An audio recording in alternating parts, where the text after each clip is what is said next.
Je vous ai déjà parlé sur cette chaîne de Julie Couvreur, qui a une chaîne qui s'appelle Une autre réalité, où elle aborde des, des faits historiques sous un angle particulier. Elle fait beaucoup de recherches, elle fait des super vidéos. Vraiment, si vous connaissez pas cette chaîne, ben, allez la découvrir.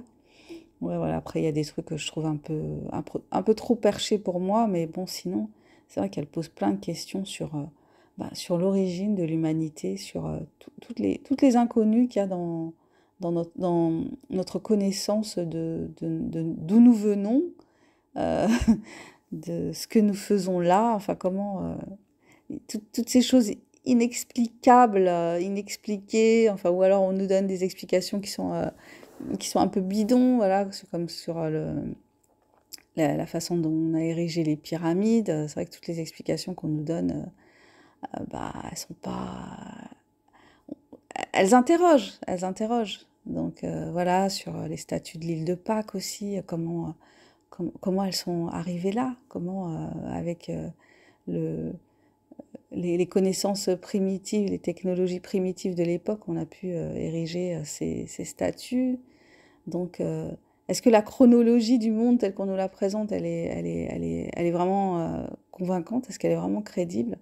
Enfin, ça pose plein de questions. Et c'est vrai que ça fait écho au monde dans lequel on est, où justement, comme ça, des fois je me dis, ben, je sais pas, dans 5000 ans, on déterrera les vestiges de notre civilisation actuelle. Et je sais pas quelle trace il restera de ce que nous sommes aujourd'hui.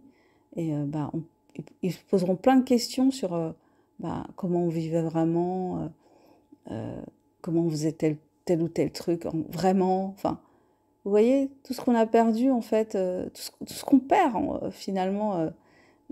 On nous dit que la civilisation a démarré à telle date, mais qu'est-ce qu'on en sait en réalité, on en sait quoi? Est-ce qu'on a exploré tous les recoins de la Terre, tous les, euh, tous les sous-sols de la Terre? Enfin, vous voyez ce que je veux dire? Il y a une il y a une part d'inconnu, en fait,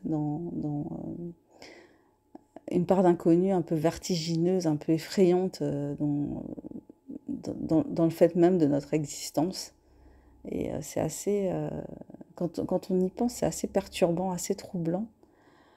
Et puis à côté de ça, on voit notre existence actuelle, la richesse de ce que c'est d'être un humain, et puis comment cette richesse, elle est bafouée.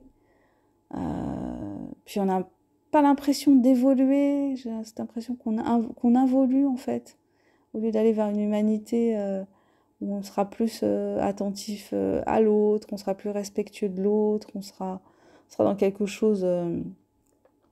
ouais, une évolution spirituelle, bah, on a l'impression que tous les jours, on est en pleine régression, surtout, je sais pas, en Occident, on a vraiment cette sensation, enfin moi j'ai vraiment cette sensation de régression jour après jour,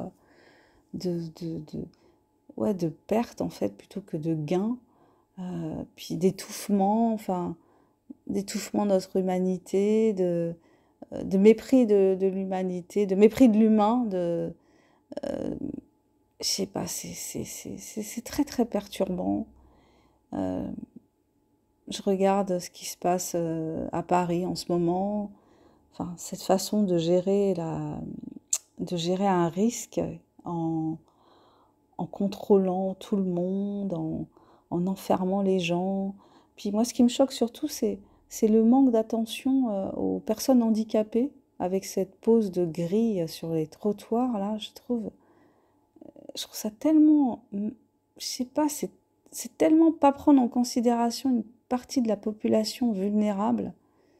Je trouve ça vraiment, ouais, je trouve ça malsain, quoi. On est dans une espèce de, de, de monde où le malsain, c'est comme si le malsain était érigé en dogme et avec toujours ce discours de façade où on est attentif, on est là, c'est pour votre sécurité, c'est pour votre bien. Et puis à côté, en fait, quand tu regardes plus attentivement, eh ben,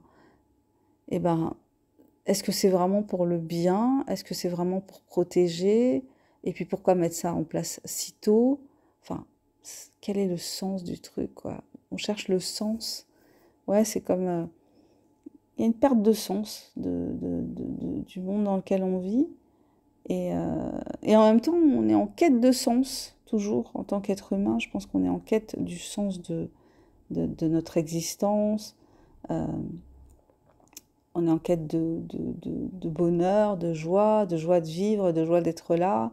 Puis on est tout le temps confronté à comme une espèce de carcan qui est toujours à nous dire, on peut pas juste être bien dans le monde simplement et que tout soit fait pour que les gens soient heureux, que les gens soient épanouis, que les gens bah, ils aient tout ce dont ils ont besoin, mais dans une espèce de, de- d'échange, enfin de monde qui roule bien, enfin c'est fou quoi, parce que tous ces pays dont on se plaint que les gens émigrent, mais en fait, ils sont maintenus, les pays sont maintenus dans des dictatures, dans de la pauvreté, donc forcément les gens ils se barrent.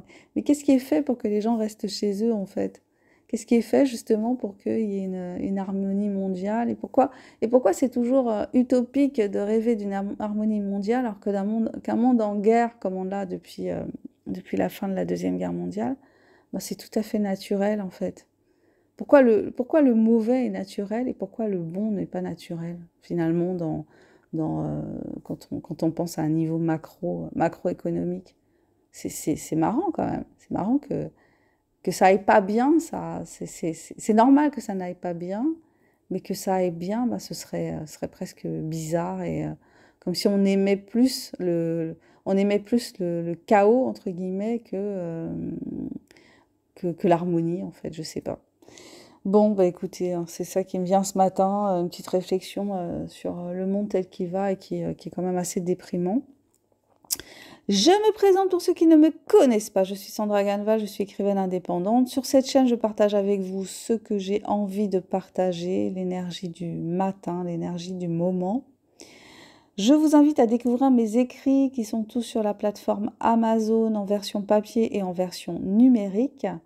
Je fais des expériences littéraires, donc tous mes livres sont différents, hein. Donc il y a de la romance, il y a des comédies romantiques, des comédies tout court, il y a une série de science-fiction, un thriller psychologique. Donc si ça vous dit, allez y faire un tour. Deuxième chose que je vous propose, si ça vous intéresse, j'ai fait des formations à l'auto-édition. Donc, elles sont gratuites, elles sont juste en dessous de cette vidéo dans le descriptif. Vous trouverez les liens vers des masterclass. Vous trouverez les liens vers une formation pour lever vos blocages et vous motiver pour écrire le roman que vous avez envie d'écrire. Et puis, un atelier aussi que j'avais fait. Et puis troisième chose, si ça vous intéresse, je travaille comme coach, j'accompagne des personnes qui souffrent de troubles du comportement alimentaire, ou bien d'obésité, ou bien qui veulent perdre ou prendre du poids. Donc des personnes qui ont conscience d'une relation particulière avec la nourriture, en particulier avec le côté addictif de la nourriture et qui veulent travailler sur ça, eh bien n'hésitez pas à me contacter. Vous avez mon mail juste en dessous de la vidéo. Je vous remercie de votre passage sur cette chaîne. J'espère que je ne vous ai pas plombé en ce lundi matin. Je vous souhaite tout plein de bonnes choses. Vibrez haut malgré tout. Prenez soin de vous, prenez soin de votre mental. Et je vous dis à demain pour le prochain partage. Bisous, bye bye.